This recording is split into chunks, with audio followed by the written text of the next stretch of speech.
very excited to be here. We're just going to talk while you get your seats and finish your conversations. We're going to talk now about what happens in between genotypes and phenotypes, and some recent observations that we've made from the National Longitudinal Study of Adolescent to Adult Health using the previous iteration of the SSGAC's GWAS of educational attainment. And I just, can people hear me? Is it better if I use the mic? Right. Oh, with the video, yeah, I just have trouble talking and standing still at the same time. Okay. So I want to acknowledge collaborators. I guess first, Ben Deming is over there, and so this is joint work with Ben. And then our collaborators, Kathy, who's here with us, and Jason Fletcher, who's here with us, Dalton Conley and Jason Boardman, who are not, and especially Robbie Wiedow, who you saw earlier today. Our funders, the Jacobs Foundation and the National Institutes of Health. Thank you, Eileen, and your colleagues for the generous pilot grant that helped us kick off this work. I think framing the general question that we're working on is a good place to start here. So I think of the basic project of real genetics work as asking the question, how does DNA assemble life? And I think of the sociogenomics that we're trying to do, at least, as addressing the question, how does DNA assemble life courses? And I see this, addressing this question as being roughly a three-stage process. So the first stage of that process is a search operation, which you've seen a lot of so far today, the genome-wide association study. So which are the variants that are associated with the outcomes of interest? The next stage, which I think Dan alluded to a bit and which we spend most of our time on, I'm calling here developmental follow-up, but we'd like to understand when the genetic variants that have been uncovered in GWAS begin to influence development and how they shape development to produce the life course outcomes of greatest interest. Ultimately, the idea is that the information we derive from these developmental analyses can feed forward into gene-environment interaction studies that can provide guidance to policies or programs that seek to prevent outcomes we'd like to see less of, like diseases, or promote positive developmental outcomes we'd like to see more of, like educational attainment, socioeconomic success. Our work has been focused and remains focused still on this middle stage. I would say we're a long way from having this question sorted. We've done some work in the past on physical health problems that people develop across the life course. But recently, in the past few years, we've been working on this question of how does DNA influence the development of socioeconomic attainment. And so we published a paper last year in Psych Science, and I'll just gloss the results briefly because they were brought up earlier today. If the question is how is it that people with more of these education-associated alleles grow up to complete more schooling and get more stuff in life, the answer that we observed, at least, was that they do it by developing in different ways from very early in life. So already by age 3, they're using language with greater facility. They learn to read at younger ages. They show stronger cognitive skills and a more rapid pace of cognitive development in early to middle childhood. They're also showing higher levels of non-cognitive skills as children, so self-control, interpersonal facility, and then ultimately they go on to do better in school. They also shape the environments that kids go on to inhabit. So most of the talk today will focus on that figure on top there, which is showing you our basic observation that kids with more of these education-associated alleles tend to do better in life than their parents did. So these genetics associate with upward social mobility within the human life course. They also shape the geography that people inhabit. So we observed that individuals who moved out of New Zealand, where the birth cohort was initiated, tended to have higher EA polygenic scores as compared to those who stayed behind, and that they tended to form partnerships with people who had higher socioeconomic status. And I'm not going to talk too much about that. Ben and Dalton have papers on genetic assortment and how that may play out across development. What I'm going to do then today is address these 3 points. We want to replicate that observation we made about social mobility in New Zealand in a United States-based cohort. We want to extend that analysis to residential socioeconomic mobility to ask the question about whether genes are sorting people into different physical environments. And then finally, we're going to evaluate the extent to which we may be able to use these genetic measurements to study populations that aren't white. And the answer is, nah. But this is... we're getting there. Okay, so this is a framing that Ben introduced me to that I like quite a lot. We think about the New Zealand study as kind of a laboratory setting. It's a single birth cohort. All the babies born in the Queen Mary Hospital in Dunedin, New Zealand in 1972 to 1973. They've been followed up over 40 years with 95% retention. So we can understand things about them that it's very hard to learn about other kinds of people, but they don't represent the diversity of environments that we find people in countries like the United States. And so here we're going into the wild, so to speak, in the National Longitudinal Study of Adolescent to Adult Health. It's a multi-cohort longitudinal study of a representative sample in the United States.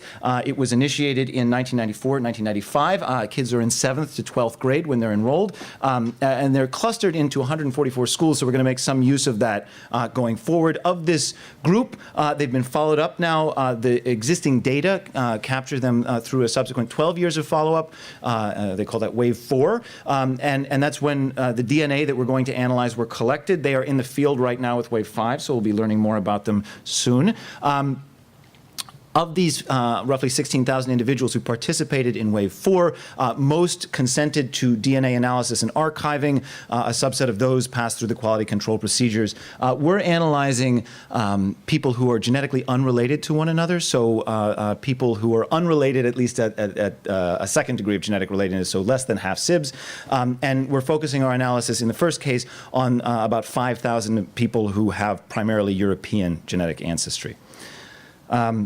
I think you've seen a lot about polygenic scoring. Just a quick note about the AdHealth data. They arise from 2 different GWAS chips, so we're analyzing just those SNPs that are common between the 2 chips. We're matching them with the SNPs published in the SSGAC GWAS. We're using the standard procedure of weighting the education-associated alleles by the betas and calculating an average across the genome. And we're then residualizing the resulting measure on the first 10 principal components to account for any residual population stratification. We are not, as of yet, using LD-PRED. This is the sort of basic replication observation that we can make. About 5% of the variants in years of schooling are explained. You know what? Well, we'll just go with it. By the polygenic score, I think maybe I have a different iteration of this. But in any case, so one of the things that Ben has observed in a paper that's now in the bioRxiv is that the genetics of the AdHealth study members are to some extent clustered within the schools from which they were sampled. So if you have a high EA2 score, you tend to go to school with other kids who have slightly higher EA2 scores. And there may be so-called social genetic effects wherein the genotypes of my schoolmates have consequences for my own educational outcomes. And so for that reason, we're going to use a school fixed effects estimator to conduct the analysis that we're going to show you. So these are kids now being compared to their schoolmates. And there's a modest reduction in the effect size that you can see as you go from everybody together to the school fixed effects model. We're not all that interested in their educational performance. I think we've already seen the GWAS evidence that these genes predict their education. We're interested in what happens to them afterward. And in AdHealth, where they're still fairly young, the measurement that we're working with at present is the Hauser and Warren Total Socioeconomic Index. This is a summary of the relative social standing of an occupation based on the income and education of people who tend to hold that occupation. And we're using an update of the Hauser and Warren TSEI that Carl Frederick did when he was at the CDE in Wisconsin. It's highly correlated with education. So this is the association that we see. A little bit less than the effect size we observed for educational attainment itself. Slightly reduced again with the school fixed effects. And I guess that second number I'm showing you up there, most of the genetic association with occupational attainment is accounted for by differences in schooling of the participants. And I think given the young age of the people at this stage of follow-up, that's to be expected. So they're in their early 20s to early 30s. And so for those who've earned a bachelor's degree, for example, there's limited opportunity at this stage with which to distinguish oneself in terms of your professional trajectory. These associations, though, do remain statistically significant, all at below the 0.01 level, if that's of interest to anyone. Again, though, our primary interest is in replicating this observation about social mobility. So do kids who carry more of these education-associated alleles tend to move up the social ladder relative to where they started in life. And so we don't have a directly parallel measure of the parents of the AdHealth participants, so we're going to use a couple of different sources of information. We have a crude measure of the occupational attainment of the parents. We can classify them as having managerial, professional, or labor occupations. We know the parents' reports of their own educational attainment, how much income the household has coming in, and whether they've received a series of social welfare benefits. We do a simple principal components analysis of these data. You can see the loadings of the different measures are all essentially the same. And that gives us a crude index of the social origins of the AdHealth study members. That's correlated at about 0.3 with their occupational attainment. And the factor score accounts for about 50% of the variance in this set of indicators. And here are essentially the replication of the social mobility observation. So here I'm showing you the data stratified into 3 bins of people, but the actual hypothesis test we're conducting using a continuous measure of social origins and a continuous measure of the outcomes. The y-axis in these graphs is the occupational status standardized within the sample that we're looking at. And there are 3 columns here. On my right, your left, you're seeing the kids who are born into the lowest socioeconomic status homes. On the opposite side of the graph, the kids who are born into the highest socioeconomic status homes. There are 3 pieces of information I want to present from this graph. And now I am going to step away from the microphone because I want to point. Okay, so it's a little hard to see here, but there are gray horizontal lines across each of these figures. And what they're showing you is the average occupational attainment for kids born into this group of families. And this gray line, and if you can't see the gray line, you can just look at roughly the center of the cluster of dots, is moving up, okay? As you go from here, the low status families, to here, the high status families. And what that's showing you is independent of the genetic background these kids have, where they start in life has consequences for where they end up. Okay? The second thing I want to orient you to is this vertical line, which is, I think, again, fairly difficult to see. And this is illustrating a gene-environment correlation. So the vertical line defines the average polygenic score of kids in this group of families. And what you can see, or can't see, is that this line is shifted slightly below 0 for the kids born into low status families, and slightly above 0 for kids born into the high status families. Quantified, that's a gene-environment correlation of about 0.15. And the residual correlation with attainment, the mobility coefficient here, is about 0.12, so modestly reduced from the raw association with attainment. And I think that all of these observations are broadly consistent. If the genetics influence the educational attainment of generation 1, that generation is going to move up the social ladder and have children who will then be born with these different genes in generation 2. Okay. So now, so that's broad socioeconomic mobility in terms of the social station people are occupying in their lives. What about their physical geography? So here we're going to use data from the AdHealth Waves 1 and 4 contextual databases. And the Wave 1 data come from the 1990 census, and the Wave 4 data come from pooled 2005 to 2009 American Community Survey data. We're going to look at a basket of measures that Kathy Harris and a colleague put together for a different project to profile essentially the degree of neighborhood social disadvantage that kids are born into and that they may move to. And I'll just skip to the punchline here. This is that same figure I showed you before with socioeconomic status, now shown with residential socioeconomic circumstances. And so the same 3 observations apply, except instead of going up, we're going down because we're measuring neighborhood disadvantage on the y-axis. So these are kids born into the most disadvantaged neighborhoods. We tend to find them 12 years later still in more disadvantaged neighborhoods. These are kids born into the least disadvantaged neighborhoods, and again, 12 years later, they're still in these less disadvantaged neighborhoods. And yet, in each of these groups of kids, and broadly across the cohort, kids with more education-associated alleles tend to move out of the neighborhoods that they're living in and toward neighborhoods that are in better shape based on this disadvantage index. If you're interested in more micro-level crystallizations of neighborhood circumstances, you can ask me during the question and answer period. I have some very interesting data on a cohort of British twins for whom we got very nice phenotypes of their environmental circumstances.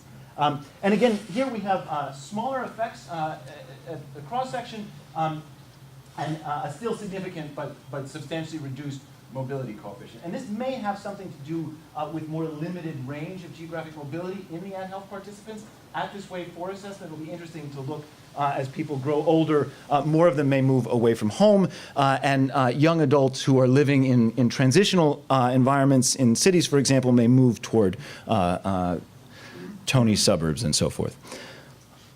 All right. How am I doing on time, Dan?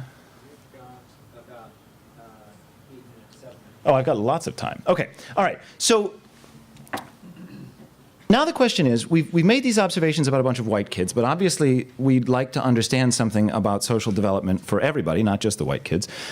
So to what extent can we take the observations that we've made here and replicate them in cohorts of non-white individuals? So before we go there, let's sort of understand to some extent the limitations, and I think we just heard from one of the authors of this paper, so hopefully I'm going to do it justice. I'm going to run through it very quickly. This is not my work, but it's a terrific contribution to the literature, and it makes my job in presenting transethnic replications of polygenic scores much easier. Okay, so it's Martin et al. It came out this year in the American Journal of Human Genetics. The first and most important observation they make is that you cannot compare distributions of polygenic scores across populations of different ancestry. And they have a lovely illustration of this. In panel A, they're showing you polygenic scores for height. And you can see the blue distribution, those are the Europeans, tend to carry the most height-associated alleles. And then in the back, the sort of lavender distribution are African-descended individuals. They would seem to have lower polygenic scores for height, and yet we know that Europeans are not uniformly taller than Africans. So the genotypic distributions don't match the phenotypic observations. The second, panel B, is showing you data for schizophrenia. Epidemiologic data suggests comparable prevalences across populations, but obviously there are differences in the distributions. I think you get the point. Okay. The second observation is about attenuation bias from measurement error, and what they find is that with the increasing polygenicity of a trait, the degree of measurement error you can expect moving in genetic distance away from the population in which the GWAS was conducted is going to grow. So because we're looking at highly polygenic traits, we're going to have to expect substantial measurement error to attenuate our effects. And I just want to point out, this is an issue we've been sensitive to for a little while. We have been cautiously evaluating the extent to which effects replicate across ancestry lines in a number of the different papers that we've been doing. So here's what the genetic associations with educational attainment look like in a series of cohorts. I've got a little bit more data up on the screen now. I'm showing you Ad Health at the top of the figure, and in the lighter blue, the Health and Retirement Study. In dark blue is a British twin cohort, and sorry, the dark blue is the New Zealand data, and then the lavender there is this British twin cohort. And you can see very similar effect sizes for populations of similar ancestry under a variety of educational regimes. So early 20th century to mid-20th century adults in the HRS compared to late 20th century US adults in the Ad Health study. Then we've got this 1970s birth cohort in New Zealand and a 1990s birth cohort in the UK. The expected attenuation when we begin to look at populations of different ancestry, so these are African-American kids in the Ad Health, African-American older adults in the HRS, and these are Hispanic Latino kids in the Ad Health study. It was not necessarily my intuition that we would see comparable effect sizes in the Hispanic Latino population and the African American population. I would have intuited differences in genetic distance, but Dan put up similar data on one of his slides earlier, so we haven't actually formally evaluated the genetic distance, so it could be that this makes perfect sense. So here are now the data that we've been looking at over the rest of the presentation. The social origins, attainment, and mobility. And there's some slight differences in the way these things are being measured across cohorts. In the HRS, we've endeavored to measure social origins in the same way as we have in the Ad Health, although instead of social welfare benefit receipt, we're using retrospective reports about problems the family had, having to borrow money, having to move because of financial problems, unemployed or absent fathers. Attainment in the HRS is measured as wealth, and you'll hear much more about those data a little later. In the New Zealand study, it's occupational status for the social origins and the attainment, so this is an entirely parallel analysis. In the ERISC study here, I'm just using education of parents and education of children, so again, parallel. And what we see across most of these data are the same pattern I showed you for educational attainment, so very similar effect sizes in the European descent adults, an attenuation of effect sizes when we move to look at African American or Hispanic Latino participants in these studies, with one exception, which is the gene environment correlation with social origins. Now, this could simply be a sampling error issue here. But I think it's also consistent with U.S. social history. So we can imagine that the parents of African Americans in the health and retirement study grew up under substantially different conditions of opportunity as compared to the parents of the participants in the Ed Health study. In other words, the expansion of opportunity for these individuals allowed for the emergence of this gene-environment correlation, moving from people who were born in the late 19th and early 20th century to people who were born in the middle of the 20th century. And just one final piece of data, and I guess I'll finish before time. This will be a first for me.